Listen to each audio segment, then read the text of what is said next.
جاننا ضروری۔ اللہ جل جلالہ کو ہم کیسے جانیں گے؟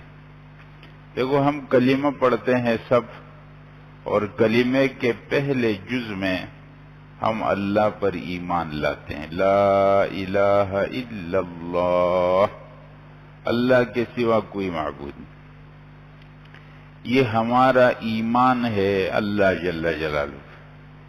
لیکن ایک تو ہے کہ ہم نے صرف زبان سے یہ کلمہ پڑھا، یا اس لیے کہ ہم مسلمانوں کے گھر میں پیدا ہو گئے اور ہم کو ایسا کہنا ضروری ہے، باقی ہم کو سمجھ میں تو کچھ آیا نہیں۔ اس طرح نہیں ہو، آپ پورے یقین کے ساتھ، پورے سمجھ کے ساتھ، پورے شعور کے ساتھ اس بات کو مانیں گے۔ اللہ جل جلالہ کو ہم کیوں مانتے ہیں، اور اللہ جل جلالہ کون ہے؟ یہ بات صحیح ہو گئی؟